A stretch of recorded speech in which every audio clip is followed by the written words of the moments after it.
बिस्मिल्लाहिर्रहमानिर्रहीम। Dear students, Assalamu alaikum.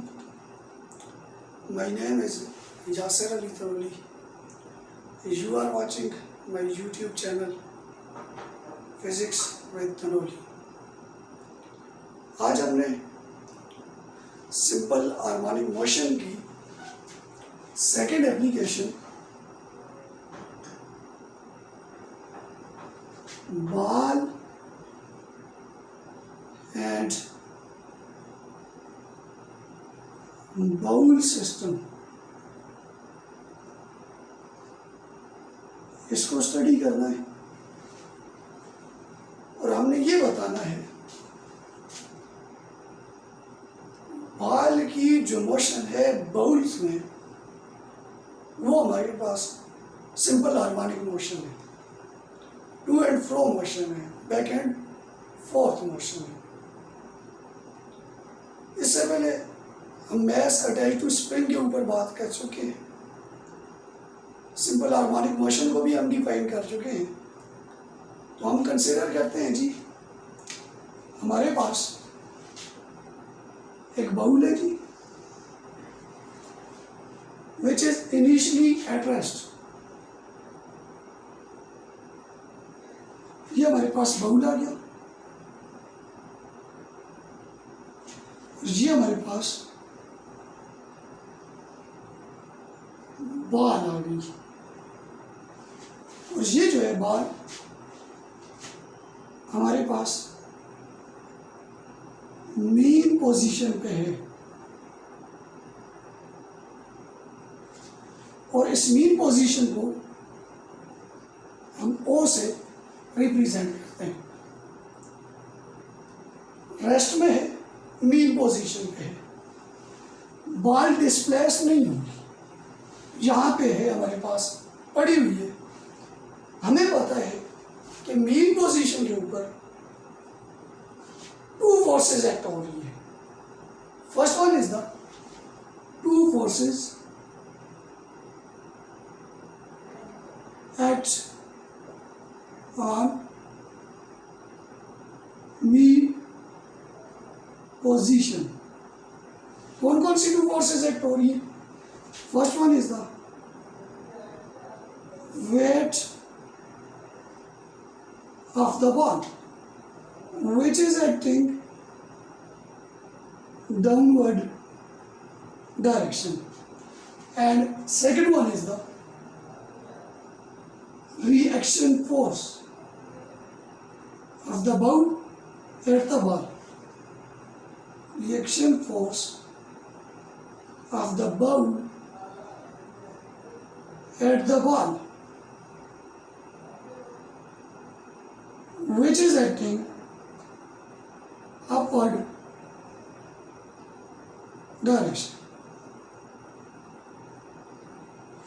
Weight of the ball which is acting downward direction and reaction force of the ball at the ball which is acting in upward direction. तो यहाँ पे अगर condition देखी जाए तो हम लिख सकते हैं W is equal to W is equal to R reactional force है, या इसको इस तरह भी हम लिख सकते हैं, दोनों फोर्सेस का सम हमारे पास क्या होगा जी, ज़ीरो होगा। W minus R is equal to zero. ये उस टाइम पे पोजीशन है जिस टाइम पे हमारे पास बॉल जो है वो रेस्ट में है, अपनी मेन पोजीशन पे है। अब सेकेंडली हम क्या करते हैं जी, हम बॉल को डिस्प्लेस करते हैं। अगेन मैं यहाँ पे बना लेता हूँ, ये बाउल सिस्टम आ गया मेरे पास, बाउल आ गया। अब बॉल को मैं यहाँ से डिस्प्लेस करके यहाँ पे लेके आ जाता। पहले मेरे पास बॉल जो थी वो यहाँ पे थी, जिस टाइम रेस्ट में थी बॉल मेरे पास यहाँ पे थी, और इन पोजीशन को इसको मैंने O का नाम दिया था और इसको हमने A का नाम दिया। अब जैसे बॉल को हमने डिस्प्लेस किया फ्रॉम O टू A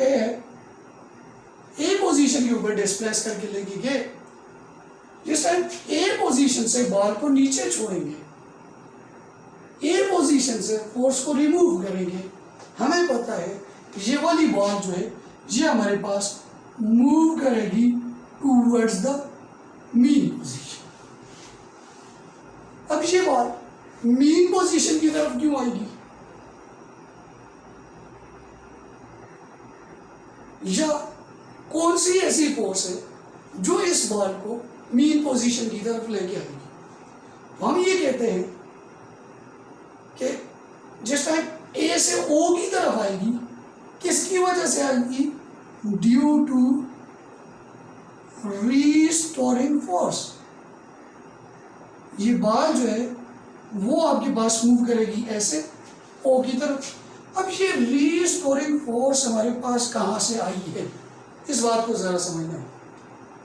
ये रीस्टोरिंग फोर्स जिसकी वजह से ये बॉल ए से ओ की तरफ आएगी, ये रीस्टोरिंग फोर्स हमारे पास कौन सी कहाँ से आई है? तो इसको समझने के लिए यहाँ पे देखिए, जिस टाइम मैं बॉल को उठा के यहाँ पे लेके आ गया एक्सट्रीम पोजीशन पे, ए पोजीशन पे, तो मैंने देखा इस बॉल का जो वेट है वो आपके पास इस पॉइंट पे डाउनवर्ड डायरेक्शन में है। तो इट मीन यहाँ पे ओनली वेट है जो हमें रीस्टोरिंग फोर्स प्रोवाइड करेगा, यानी F restoring is equal to weight of the object, weight of the ball. तो ये जो हमारे पास रीस्टोरिंग फोर्स है ये किसकी वजह से आई है? हमारे पास वेट की वजह से आई है। तो ड्यू टू रीस्टोरिंग फोर्स ये वाली बॉल ए से किसकी तरफ मूव करेगी? ओ की तरफ। जो ही ओ के ऊपर पहुंचेगी तो इस बॉल के पास इनर्शिया, ड्यू टू इनर्शिया ये ओ से जाएगी जी, ड्यू टू इनर्शिया ये ओ से कौन सी पोजीशन पे जाएगी जी? बी पोजीशन के ऊपर जाएगी। जिस टाइम बी पोजीशन पे जाएगी अगेन बी से ओ के ऊपर आएगी ड्यू टू रीस्टोरिंग फोर्स, फिर ओ से ए के ऊपर due to inertia, A to O due to restoring, O to B inertia, फिर रीस्टोरिंग। तो हमें यहाँ पे एक बात समझ आ रही है कि restoring force is directed towards the mean position, first one. Second one, अगर इसकी यहाँ वेलोसिटी पे बात की जाए, एक चीज तो हमें समझ आ गई यहाँ से, restoring force is directed towards, if restoring is directed towards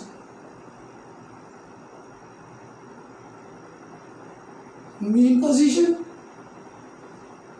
ये बात हमें समझ आ गई। एक कंडीशन सेटिस्फाई होगी। अब दूसरी कंडीशन पे आते हैं जी। अब देखिए मुझे यहाँ पे एक बात का पता है, ए के ऊपर वेलोसिटी मिनिमम जिस टाइम ओ के ऊपर आएगी, ओ के ऊपर मैक्सिमम, अगेन ओ से बी पे जाएगी, ए से ओ के ए पोजीशन पे वेलोसिटी क्या है आपके पास? मिनिमम है। ओ टू ए जिस टाइम पे आएगी उस टाइम पे वेलोसिटी क्या होगी? इंक्रीज होगी। और एट और ओ के ऊपर आपके पास वेलोसिटी क्या होगी जी? इसकी मैक्सिमम होगी। अब जिस टाइम ओ से बी पे जाएगी वेलोसिटी क्या होगी आपके पास? डिक्रीज होगी। मैं आता हूँ इस पे। और जिस टाइम बी के ऊपर जाएगी तो वेलोसिटी क्या होगी हमारे पास? मिनिमम होगी। यहाँ पे एक बात समझना, जिस टाइम ओ से बी की तरफ जाएगी velocity, magnitude of velocity decrease होगा, तो 9th में अगर आपको याद हो, मैग्नीट्यूड ऑफ वेलोसिटी जो हमारे पास डिक्रीज हो रहा था उसको हमने नेगेटिव एक्सेलरेशन का नाम दिया था, रिटार्डेशन का नाम दिया था, डिक्लेरेशन का नाम दिया था। तो बॉडी तो इस डायरेक्शन में जा रही है, लेकिन उसका जो एक्सेलरेशन है नेगेटिव, वो कौन सी डायरेक्शन में है आपके पास? Acceleration is always directed towards the mean position, यानी दूसरी कंडीशन भी हमारे पास आ गई, acceleration is directed towards mean position. यहाँ पे दोनों कंडीशन सेटिस्फाई होने के बाद रीस्टोरिंग फोर्स और एक्सेलरेशन वाली कंडीशन सेटिस्फाई होने के बाद ये हमें क्लियर हो जाता है कि आपके पास बॉल एंड बाउल सिस्टम की जो मोशन है वो आपके पास कौन सी है जी? सिंपल हार्मोनिक मोशन है। यहाँ पे एक बात और भी बता दूँ, जहाँ पे वेलोसिटी, अब एक्सेलरेशन कहाँ पे मैक्सिमम होगा? जहाँ पे वेलोसिटी मैक्सिमम होगी वहाँ पे एक्सेलरेशन क्या होगा आपके पास? 0 होगा या मिनिमम। और जहाँ पे वेलोसिटी मिनिमम होगी वहाँ पे एक्सेलरेशन क्या होगा हमारे पास? मैक्सिमम।